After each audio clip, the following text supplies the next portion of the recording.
And then once we kind of ended the gang stuff, then we decided to do something small. It was marijuana.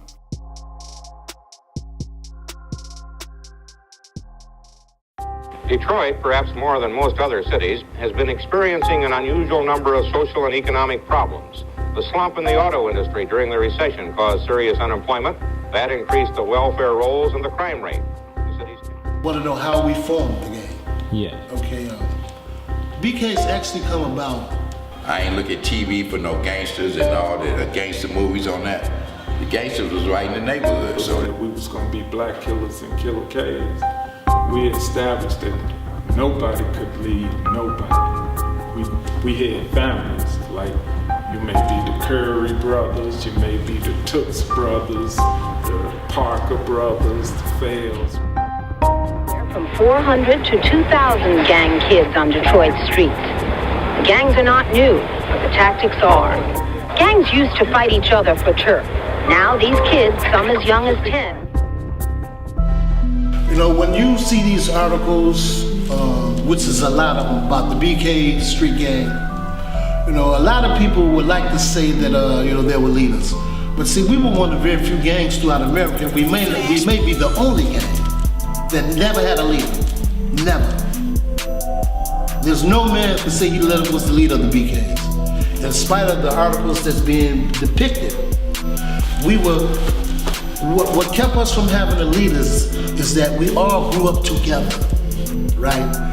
When you take a bunch of boys who grew up together and they have the same mindset, there's no big I, you, little you.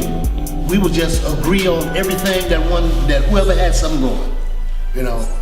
And like I was telling you earlier, if your lick was your lick, you didn't dictate the lick. You just said, hey fellas, I got something on the floor. And we all went and did it.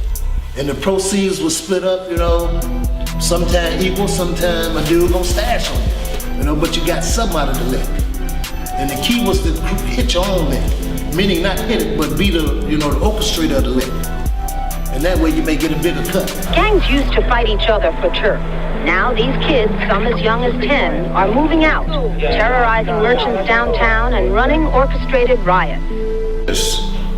We just started hitting licks and going downtown saying that we was in the Boys Club of America, you know, and standing in front of the city county building, trying to hustle, you know. The newspaper guys be downtown and magazine guys used to be on the corner. We go to them like we looking for a magazine, just take their money and run. You know, we used to do all kind of crazy things, you know, as coming up as a young age, you know. I wasn't even 12. So there was never a leader of the BKs. We had some guys that were younger, right, that may not did some of the things that the older ones did, but even the young ones, right, was shaking and they were shaking and moving also. You know, the youngest of us was more stronger than the dude. Like our little dudes that was 13 and 14, they were stronger than the 20-year-old. In the mind, you know, they was more advanced than the 20-year-old.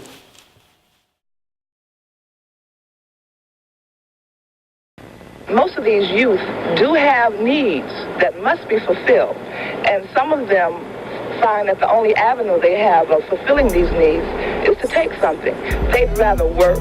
They've been asking for jobs. They even made a visit to the mayor to ask for jobs, and they were rebuffed. It basically happened by being on the basketball team. No one really started it. If nobody was the leader of the game. Nobody was the leader. There was no leader. Never had been.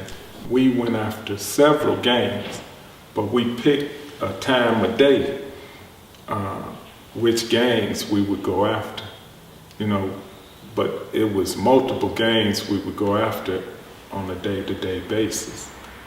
And part of that was because we was trying to protect our neighborhood. In the range, the blizzard of beamer with real street fame, street credibility, really ain't nothing changed. Hope you remember me when I'm